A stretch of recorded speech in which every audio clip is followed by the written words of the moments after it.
Hello everyone, Phoenix61 here. We are jumping right into a Delaware game because we've got a nice broadside Yoshino here for us, just presenting, right? So, welcome back to World of Warships Legends here. I am your host, Phoenix61. As always, right, 2 Citadel hits there.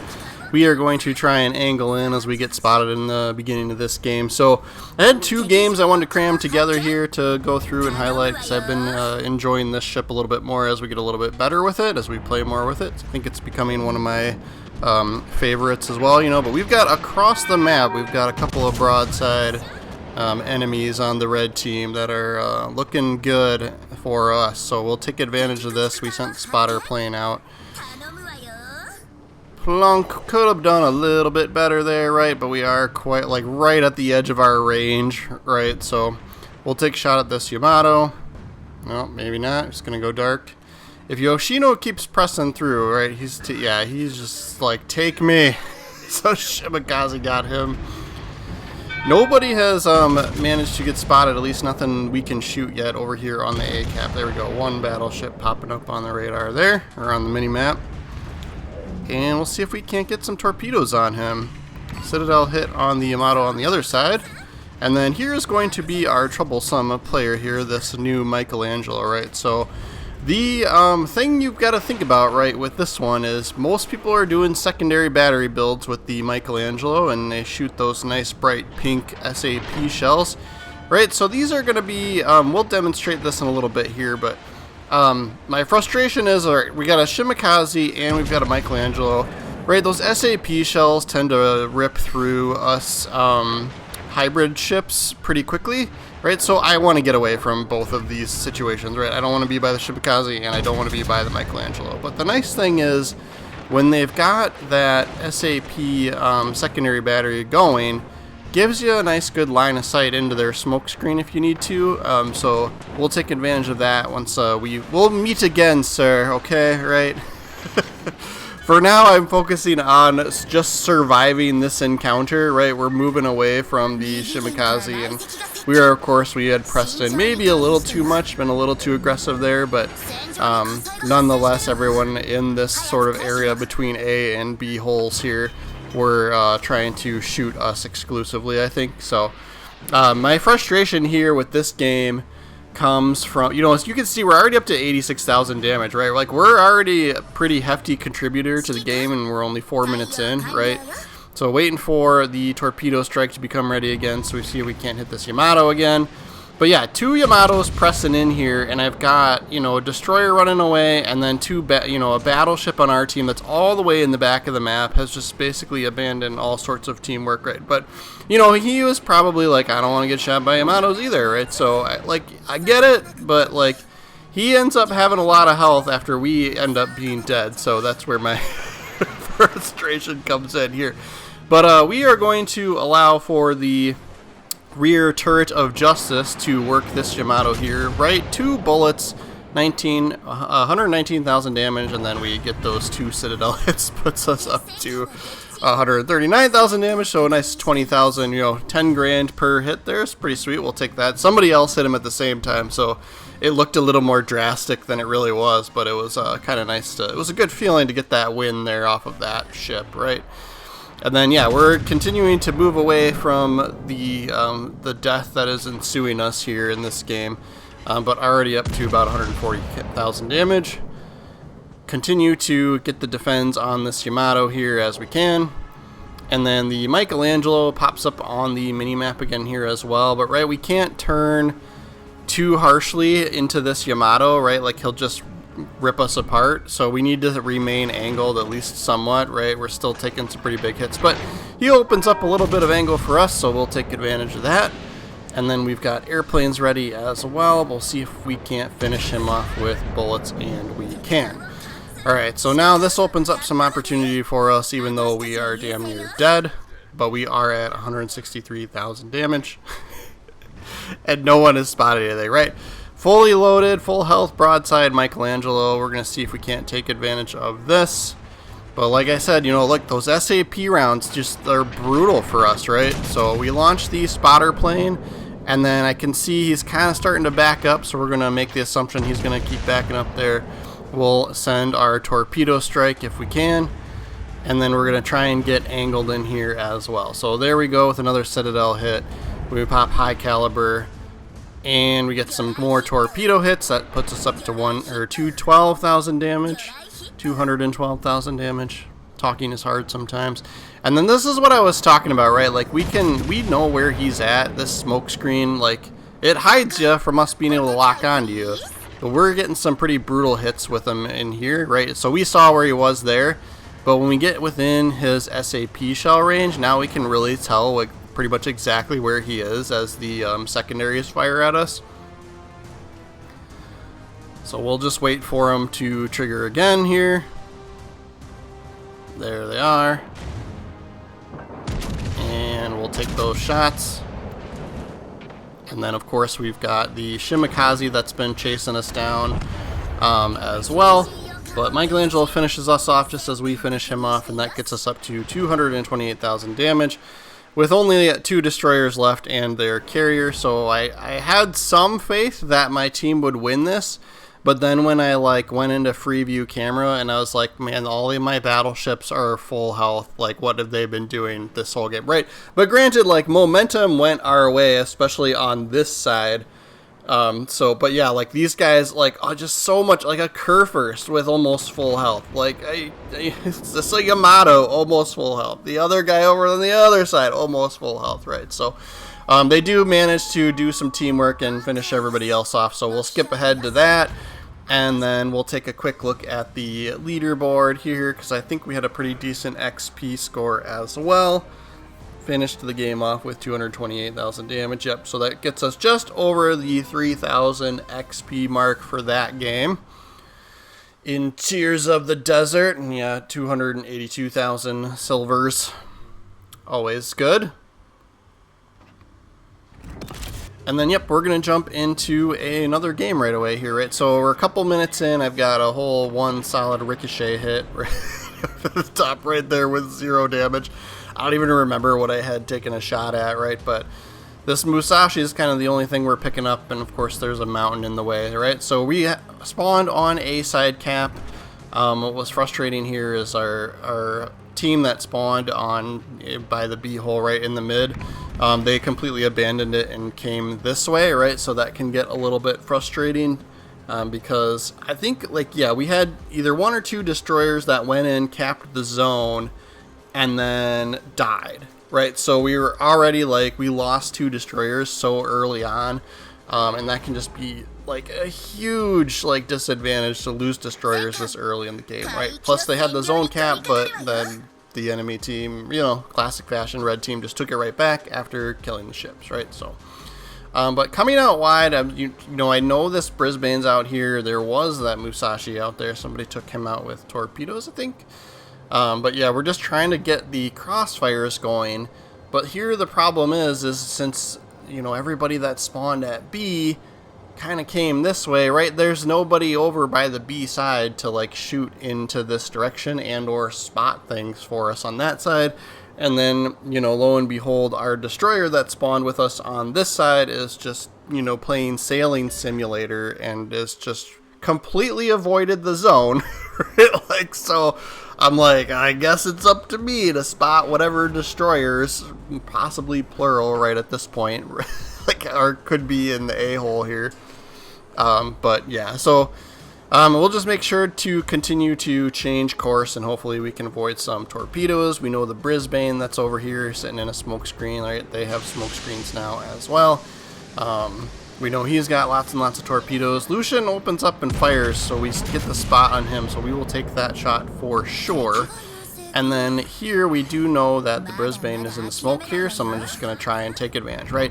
If anything, even if we don't get the torpedo hits, like, we could potentially flush him out of his smoke and then spot him, and then that way, you know, we can do some work on him there. And then, yeah, we know Yogomo's going to have torpedoes for us. He's within secondary battery range here, which is nice. We'll get this shot off, and then we'll see if we can't continue to move beyond. So, like, this island will hopefully be in between us and him if he even got torpedoes off. And then, yeah, here we go. Brisbane, Merry Christmas coming out broadside. He is smart enough to turn away, but we know he has torpedoes as well, so that was probably his plan. So we will adjust course, right? We won't head directly towards him like we were before. And then he's probably turning broadside towards us on the other side now to send more torpedoes this way. But we will accept your defeat and get the double citadel on him there. Even though we sent 6 bullets, it only took 2. So then, yeah, we're just going to keep going. We're going to press forward here, let the acceleration hopefully get us around his torpedo hits. Yeah, and there they are. And then, yep, we've pretty much cleared this side. We've got this Conqueror pressing in this direction, right? So we'll try and get into the zone cap and then see what kind of work we can do on him. I would imagine he's going to be shooting HE at us. That's what most people like to do with Conquerors. And then, depending on what he does, we might be able to look like he's slowing down a little bit, so we'll fire those a little short. And then the Louisiana, at full health out here also, that's going to be fun and challenging as well. See if we get torpedo hits on the Conqueror here, and yes, we land everything and take him out, so that was huge for us as well. But yeah, as you can see, the red team managed to capture all 3 zones and steal them from us, right? And my destroyer continues to not keep much spotted for us or cap zones, right? Like, so I'm doing this, right? I guess we'll stay in here and cap the zone. Hopefully they can press through. We do have 1 battleship that's up north between the B and C caps, right? So hopefully he can pick something up for us as well. But like part of the reason I'm just sitting pretty right now is just to try and solidify this zone capture, right? We're up on ships now, but like I want to make sure we get the cap so that we don't run into a situation where we just don't have the points to win the game. So now we can move forward and see what we can pick up. I know the Louisiana's got a much bigger health pool than I do, and he still has most of it, right? So yeah, it looks like he's looking at the battleship up north. So we will turn out and see if we can't get all 3 turrets on him. I know that back turret's only got 2 more bullets in it, but right, we need everything we can get. And then I was trying to hold off firing just because I was trying to get this island between us and him. So see how he went unspotted here now, right? So I'm going to slam the brakes on. And then we will shoot at the Daring here if we can. Getting him off the board will be huge for us. And I also don't have too much faith in my destroyer to take him on, right? See if we can't get torps on this Louisiana. That, and yep, Daring went dark. He's probably sitting in a smoke screen. We'll take the shot at Louisiana.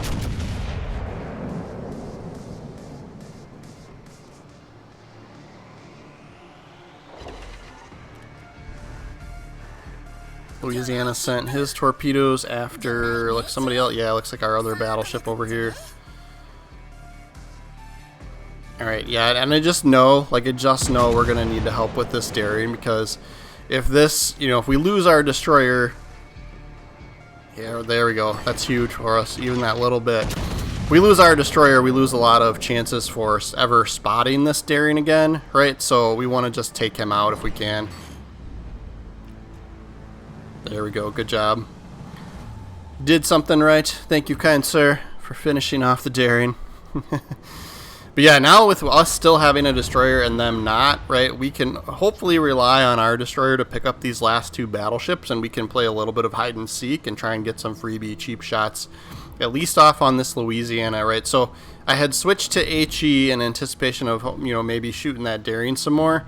But also, with this Louisiana, he was angled, pointing towards us, right? He was kind of bow tanking us before. So I was like, all right, if we could switch to HE, we could get him on fire. We could do damage over time to him, right? Between our torpedoes and setting fires, right? Like, this could make a big difference in just getting rid of his health. And then it looked like he might potentially start backing up. So I sent the torpedo bombers behind him. We've got a Lepanto coming in, right? So that's probably a secondary SAP battery build, right? So we'll have to deal with that. And then, yep, the torpedoes were spot on. Too bad we didn't get any floods. He may have had damage con going from our fire. because it doesn't look like we're not getting any more damage over time from our fire anymore. So he may have had it going, just timed it correctly, right? And then we loaded AP now since we've got a nice broadside shot on him. And that finishes him off. We did get the Citadel there. And then Lepanto, we're going to just go balls to the walls here. Just because it's fun, right? Ramming is my favorite way to win a game. So we'll head in towards him. He does have the rolling smoke screen, and then, but as long as we don't fire our guns, right, he's not going to be able to see us either. He's the last guy left, right? And then he does have a secondary battery build, and it's probably, they've got the SAP secondaries as well, right? So those tear through these hybrid battleships pretty well. But, we got this, right? We got this. I have some confidence in my ability. And my desperation to try and get a Kraken here also played a factor in us being super aggressive as well, right? So, yeah, even this Hayate is like, dude, get back, man, right? But we need the kill, right? And so it looks like he's coming around this island, which means he's going to be nice and broadside for us. So we can laser beam some AP shells into him if we need to. And then I'm, of course, being selfish, and I'm like, all right, I'm going to sneak into this zone, help with the capture, right? And then, yeah, sure enough, he's, like, just perfectly angled for us. So we do a good chunk out of him there, 4 penetrations. And then I'm going to send the torpedo bombers. And then I was being selfish here, trying to get the rear turret, which was maybe not a smart idea, but we opened up angle towards him. And then, yeah, just kind of whiffed the shot. But now we are also very broadside to him, right? And our torpedoes go under. He turned into the torpedoes, right? And then, of course, this Hayate's got pretty powerful torpedoes, so he manages to finish him off. We lost our chance for the Kraken on that one. We will check out the leaderboard for this game, and I will go through the build and the commander setup as well. But, yes, we do get top spot there. A little bit better XP than the last game as well. So 3,300 XP, right? But not quite as much damage. But we had the zone cap. We had the 4 kills, right? Like, we did well. And then 386,000 on the silver earnings, right? So I'm using the AA firing range. You could go turret traverse speed, but since I kind of like to play at range with this ship, I went with the AA mod there. And then I'm a fan of propulsion mod just about everywhere, so that's kind of my go-to there. I know some people like the steering gears mod there. Concealment, the big thing there is a little bit extra, incoming fire dispersion. And then I go main battery dispersion here. For the commander, we are using Azure Lane, New Jersey, right? This is for the, heftier AP shell damage. And since we are playing at range, right, she does more damage with shells that fire, make contact when they're 10 kilometers or more away, right? And then, yeah, so we're going flammable cannoneer here for the range, AP shell damage. For our gyrating drill bits, I went firefighter here, but you could pick on second thought to get a little bit better reload if you wanted. And then this one's really big for this, so deal more damage with Citadel strikes and the better dispersion. I'm always a huge fan of that. You could do fight fire with fire, but I'm a fan of will to rebuild, so that's what we chose on that one, right? I think if you didn't have Azure Lane, New Jersey, right, I think I've been using, it's not Tony West River, right, it's I even have some of these other guys, right? Joseph Reeves is kind of a tailor-made commander for the hybrids, but I'm not too much of a fan of him just because a lot of these, kind of try to buff the airstrike attacks, which, if you think about it, you're firing your guns quite a bit more than you're launching the planes, and so it just kind of doesn't make sense to use him. But if you wanted to go that route, it could just be fun, right? But you should, hopefully would have more success with the airstrikes if you built into this, right? So a lot of it's just you'll get a little more ship HP, but also some more aircraft strike HP. But yeah, and then I think previously, if I didn't have Azure Lane, New Jersey, right, I'd be using William Sims here. The extra HP per ship tier is always nice, but that's not too big of a deal on a battleship. And then you've got most of the same choices here within this, except, you know, you'll have reaching out, which you'll get a little bit better range in comparison to Azure Lane's unique skill there, right? But and then yeah, I had this on here, you know, Pedro Lima Santos, for because you get, you know, extra torpedo damage and the main guns and shells plane damage. So I'm hoping that plays into the plane. So I am actually still using that commander, William Sims, on the Connecticut, right? I like that better for the Connecticut build, because with this ship, I tend to favor using HE a little bit more instead of AP shells to try and do double duty, trigger fires and floods. Whereas the higher tiers with like the Nebraska and the Delaware, I kind of tend to lean more into the AP rounds, and so that's why I have Azure Lane New Jersey on there, right? So just kind of mixed it up as we grew within the tiers, was kind of the what seemed to be working best for me. But that is going to be our Delaware game for the day. A couple of games by, you know, whatever, right? But yes, I am doing World of Warships Legends videos pretty much every day. Most days we have one out around the same time. So keep an eye out for tomorrow, but make sure you are subscribed. We do occasionally live stream as well. That way you can catch me there and see how terrible I really am at this game. Until next time, guys. See you tomorrow.